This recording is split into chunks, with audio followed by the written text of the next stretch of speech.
अस्सलाम वालेकुम रहमतुल्लाह। नाज़रीन, आप सेहत डायरी देख रहे हैं। मैं आज आपको चने की फ़वाइद, चने का मिज़ाज क्या है, चने कब इस्तेमाल करें, किस सूरत में इस्तेमाल ना करें, क्या फ़वाइद हो सकते हैं, किन बीमारियों में इस्तेमाल नहीं करना, ये मालूमात मैं आप तक लेके आया हूँ। इस ताकत के लिए किस अंदाज़ में आपने इस्तेमाल करना है, ये इस वीडियो में आपको बताऊँगा। आप ये हमारी वीडियो एंड तक लाजमी देखें और इस चैनल सेहत डायरी को लाजमी सब्सक्राइब कर लें।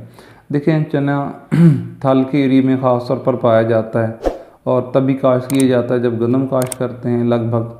फिर इसके ऊपर डोडी बनती है, उसके अंदर चने के बीज होते हैं, चने की इकसाम है काला चना और सफ़ेद चना। फिर थोड़ा सा ब्राउन ब्राउन कलर उसमें शामिल होता है जिसको हम काला चना कहते हैं। और थल के एरिया में काला हबशी चना जिसको बोलते हैं कि बिल्कुल ऐसा कलर जैसे बालों का कलर है, वो शुगर के मरीज़ों के लिए ज़्यादा मुफीद होता है। तो ये दो तीन किस्में हैं चने की, और ये उगता है, फिर इसके अंदर दालें होती हैं। फिर इसको हम मुख्तलिफ़ अंदाज में ढाल लेते हैं। कभी तो हम चने की दाल बना लेते हैं, कभी हम दाल के साथ हम अंडा मिक्स कर लेते हैं, कभी हम इसको पुलाव में डाल लेते हैं, कभी कोफ्तों के अड़ोस पड़ोस में हम इस्तेमाल कर लेते हैं। तो एक तरतीब है, साबित चने पका लेते हैं, उसकी दाल बना के इस्तेमाल कर लेते हैं। तो चने के फ़वाइद बहुत ज़्यादा हैं। इसके अंदर प्रोटीन्स होती हैं, इसके अंदर फाइबर है, इसके अंदर कार्बोहाइड्रेट्स है। इसका मिजाज तिबी नुक्ता नज़र से अगर सिर्फ चने की बात करें, भिगो के रख के इस्तेमाल करें तो खुश्क सर्द है।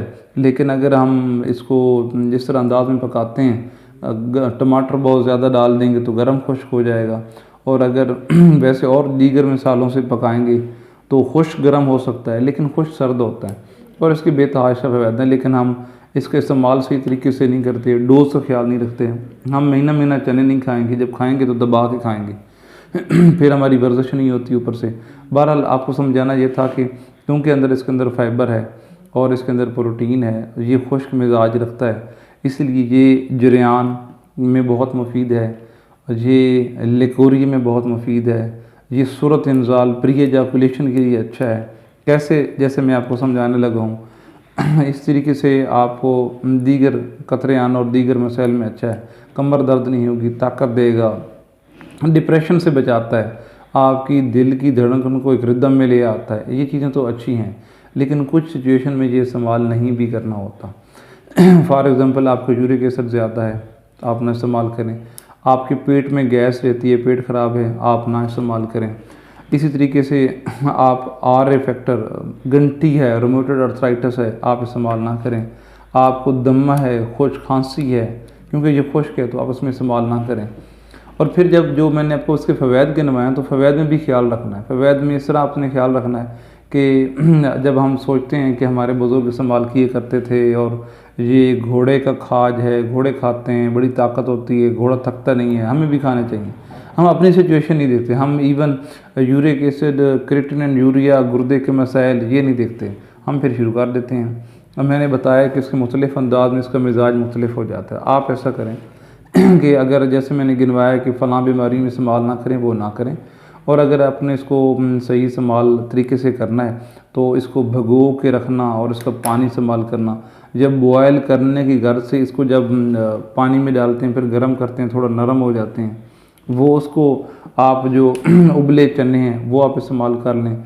इस चने के पानी का वो इस्तेमाल करें। जब आप उबालें तो इसका जो पानी निकलता है उसको इस्तेमाल करें, बड़ी ताकत है उसमें, कमाल चीज़ है ज़्यादा नुकसान भी नहीं देगा। लेकिन आप इसको गोश्त के साथ, दीगर प्रोटीन वाली ग़िज़ाओं के साथ, अंडे के साथ, टमाटर ज़्यादा डाल के तो अपना यूरिक एसिड, अपना ब्लड प्रेशर फिर ना बढ़ाएं। इन चीज़ों का ख्याल रखें। और फिर हम जब ताकत का नाम सुनते हैं, हम ये गलती करते हैं कि जी वो पंजीरी बना लेते हैं, हम देसी घी भी ठीक ठाक डालते हैं, गुड़ भी ठीक ठाक डालते हैं, चने भी ठीक ठाक डालते हैं, हमारा यूरिक एसिड पहले ज़्यादा होता है, वज़न पहले ज़्यादा होता है, शुगर के मरीज़ होते हैं, ब्लड प्रेशर के मरीज़ होते हैं। फिर कहते हैं जी हमारे वाले सब खाया करते थे, वो तो फिट रहते थे, लेकिन मुझे नुकसान दे रहा है। देखें, हर चीज़ हर बंदे के लिए एक मौसम में एक ही वक्त एक जैसी मकदार के साथ ठीक नहीं होती। आपको अपनी सिचुएशन, अपनी हेल्थ और अपने मुआलिज से मशवरा करके इस्तेमाल करना होता है। आपने इसको मुफीद इस्तेमाल में ले आना है तो इसका पानी इस्तेमाल करें, इसको उबली फार्म में इस्तेमाल करें, बाकी प्रोटीन वाले ग़िज़ाओं के साथ इस्तेमाल ना करें। वॉक करें, पानी शानी ज़्यादा पिएँ तो ये आपको फ़ायदा देंगे। मज़ीद अपने मिजाज के मुताबिक आपने कुछ चीज़ें जानी हैं तो दी गए नंबर के मुताबिक वो ऊपर रब्ता करके हमसे पूछ लें कि आपकी तबीयत के मुताबिक आपको इस्तेमाल करने हैं या नहीं, मैं आपको गाइड कर दूँगा। बहुत शुक्रिया।